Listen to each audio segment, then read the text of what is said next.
Hi, all you SPMEs out there. Today's question has 3 answers, and you're going to want to stick around because the third answer is a secret as to why Lulu, or where Lulu fits in terms of making the most money possible off of your books, what you should use it for and what you shouldn't use it for. So let's get into it. The question that was sent in today was, is Lulu good for self-publishing? Now, this is a very common question that I receive quite often. It's a question that it doesn't necessarily show up with Lulu. It could be, what should I use Lulu for? What about Ingram Spark? What about Smashwords or Draft2Digital or Kindle, Amazon, ACX? There's just so many different ways a person can sell their book on so many different platforms. It can be quite confusing in order to know what exactly you should use the different platforms for, and some platforms that perhaps we shouldn't be using at all.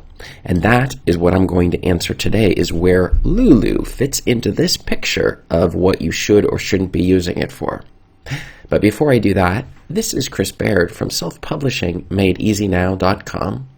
Hit the subscribe bell if you would like for me to make more videos like this one, and check out below in the description and you will find my absolutely free self-publishing checklist to help you get started on your journey, or if you already have started, to help you discover what steps you're missing. So, is Lulu good for self-publishing? Well, let me tell you about my story. When I first started, I started publishing on Kindle. KDP, so Kindle Direct Publishing, was where I got my start. And I put out my books on Kindle, and then I quickly understood that you need to get them onto CreateSpace, which is now KDP Print, so that we have print copies and we have the Kindle copies available. And that was where I started, and I did several books along this line until somebody pointed out the fact that I was losing tons of money by not having audiobooks. At which point, I then went on to ACX, and I figured that process out of finding narrators and such in order to get my books into audiobook format. Now, at that point, I thought, well, this is it, right? I have a paperback, I have my ebook, and I have my audiobook. Well, that was not quite the whole story. I thought I had had it everywhere, since I know KDP Print pushes their books out everywhere. But after that, I discovered that you can also do hardback books. And the part that I didn't completely understand was that some people only like to read books in the exact format that they decide. So for some people, the only format they're really liking to do, that is hardback. Or some people only like to listen to their books. Some people only like to read them on their Kindle. So we need to make sure that the books are available in the format that people like to have them when they're ready to listen or read those books. If they don't have them in the format they want, then they will find another book that is in the format that they want.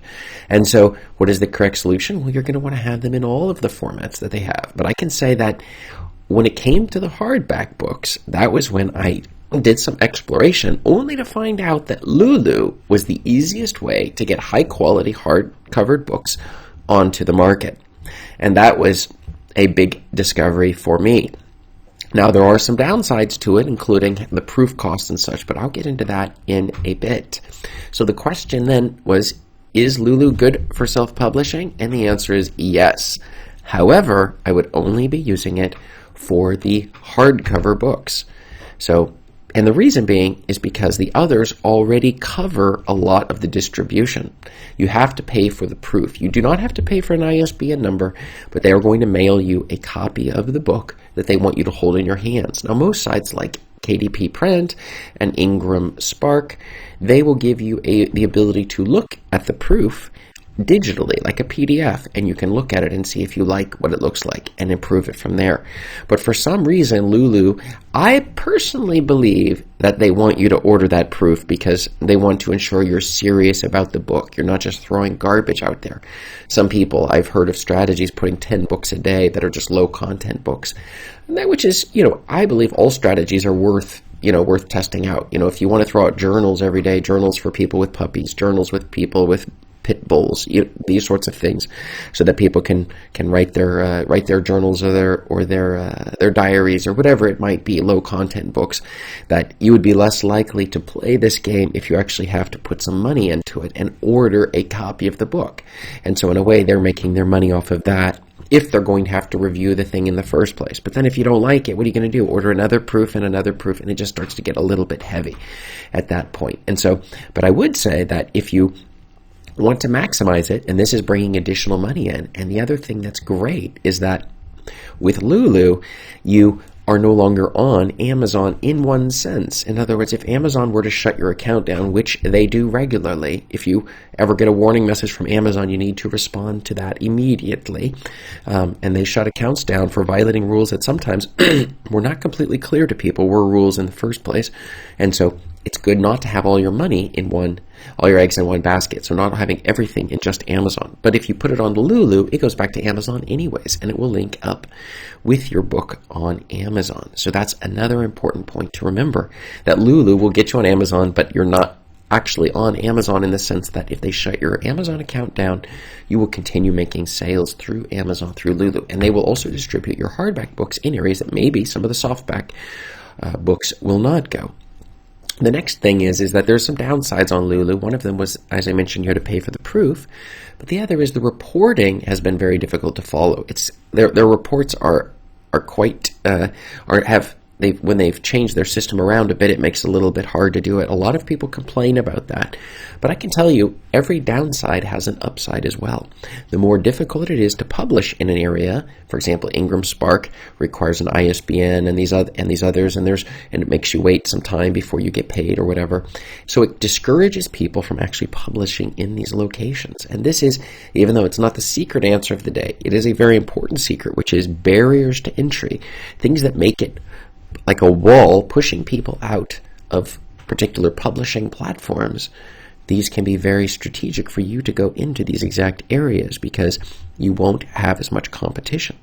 The more and harder the work it requires somebody to do something, the less likely they are going to be to do that very thing, which means there will be less books that you're competing against. And those people who only like hardback books, they're going to be looking at your Lulu books and saying, wow, this person has hardback books. It also establishes, if you see a book and it's available in Kindle, you can get it in EPUB, you can get it on the print, you can get it in hardback, in audiobook, all of these formats. It also establishes the book is probably higher quality, because who would go through so much work to get it into 50 different formats? Or if you wanted to do, CD Baby, I think it was, you can also put it on CDs. Some people still are listening to probably cassette tapes if you were able to get it in that format. I remember one comment that Elon Musk made, and he said that when we're putting our content out there, like he was annoyed that PayPal was no longer willing to take checks.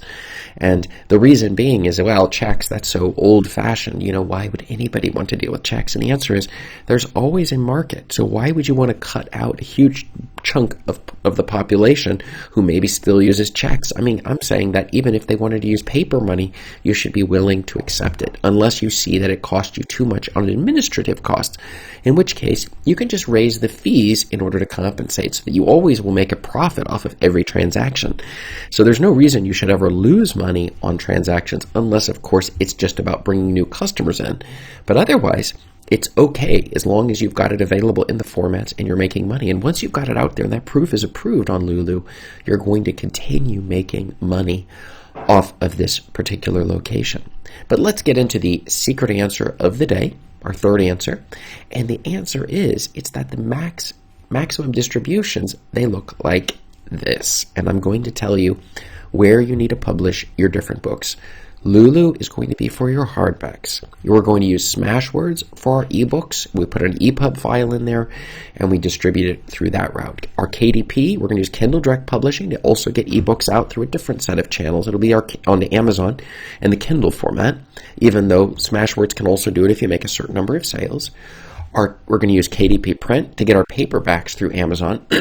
And that is going to, they're going to have their own distributions. We always use extended distribution, and we should be making $5 a book per manuscript, and $1 additional for each additional manuscript that goes. And on the Kindle books should be $3 profit, $2 profit for our single books, and an additional $1 for each additional manuscript. Those are our base prices. We raise them if we start making a lot of sales.